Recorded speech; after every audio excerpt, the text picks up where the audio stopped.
Всем привет, мое имя Валентин Жаравин, я являюсь тренером по ораторскому искусству, обучаю людей, как при помощи переговоров, коммуникации и правильного изложения мысли зарабатывать больше денег. Также я являюсь игропрактиком, и я делаю так, что люди в игровой форме через трансформационные игры обучаются этим навыкам. Чем вы занимаетесь? Мне сейчас 25 лет, я уже 5 лет занимаюсь ораторским искусством и выступаю на сцене, обучаю людей, преподаю курсы, наставничество и так далее. И знаете, что самое интересное? Что еще за год до этого, уже 6 лет, я занимаюсь играми, трансформационными играми. Я начал с ролевых игр, начали с мафии, со всех возможных настолок простых и пришел со временем к денежному потоку олигарха. И сейчас работаю над своей собственной трансформационной игрой по ораторскому искусству. Потому что намного проще воспринимать информацию, когда ты играешь. Поэтому обучаю людей через трансформационные игры. Почему начали заниматься этим направлением? Началось все, на самом деле, уже очень давно, и я очень любил ходить на бесплатные мастер-классы, когда мне было 20-19 лет, что-то такое. Вот. И я постоянно ходил, и, как говорится, искал себя. И, знаете, в один момент попал на тренинг по ораторскому искусству, и меня это настолько зацепило, что, не знаю, просто решил пойти.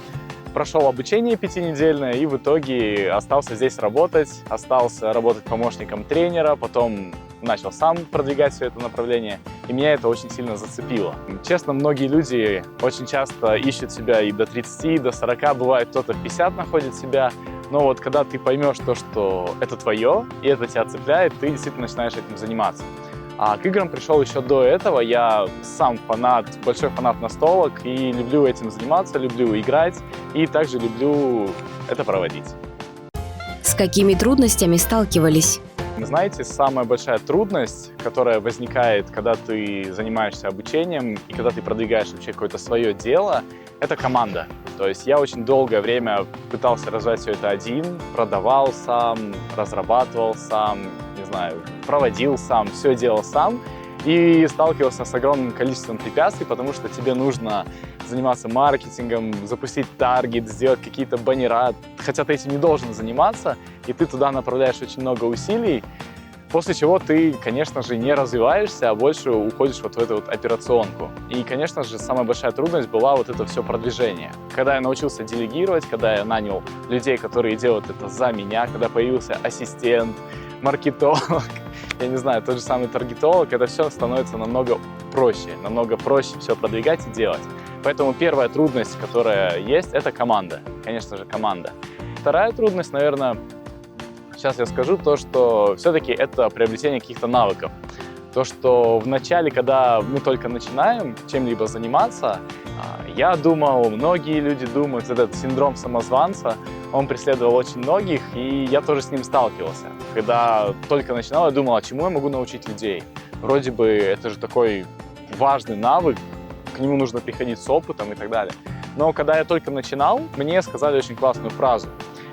Ты что-то знаешь на данный момент, и ты можешь делиться этим с людьми, брать за это какую-то сумму денег, насколько ты можешь себя оценить, и люди тебе за это заплатят, и ты передашь то, что ты знаешь. Поэтому на начальной стадии самое главное преодолеть вот этот пункт, где ты думаешь, что ты ничего не знаешь, ничего не можешь. Просто делись тем, что ты знаешь, и то, что ты действительно хочешь рассказать людям, и тогда они 100% будут тебя воспринимать серьезно, и тогда ты будешь подниматься потихоньку и со временем расти в своих навыках и компетенциях. Что такое трансформационные игры? По поводу игр. Смотрите, в чем вообще основная идея? Есть две основные игры, это денежный поток и денежный поток олигарха.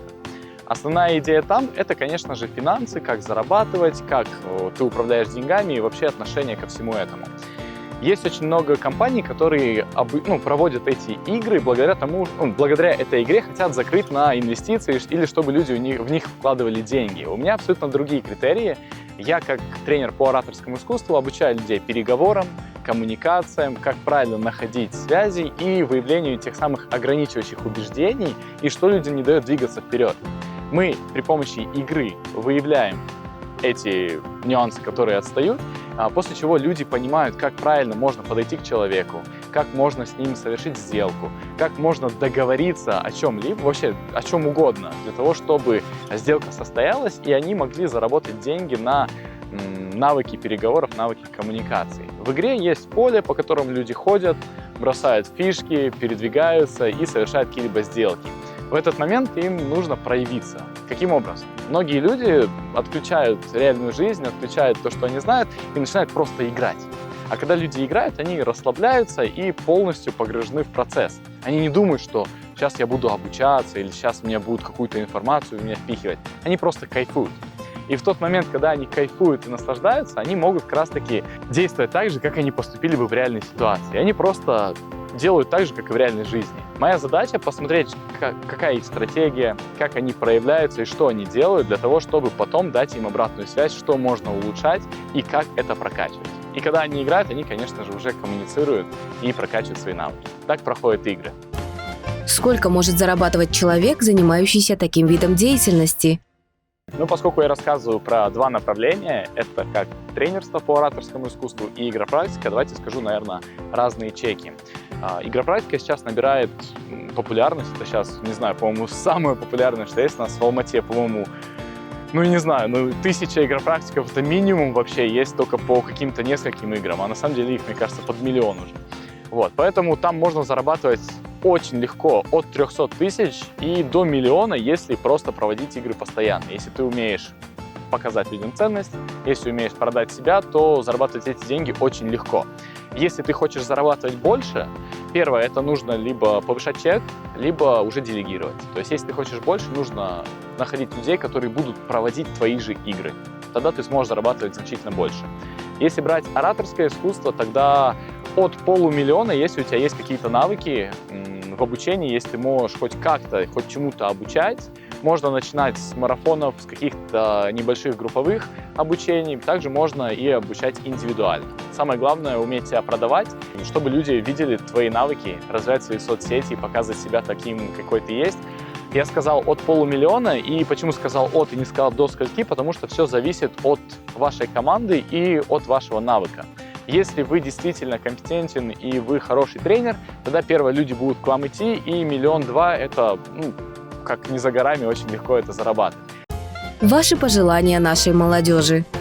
Начинающим предпринимателям, студентам, людям, которые хотят уйти из найма и работать на себя, я скажу одно, что найдите то, что вам нравится.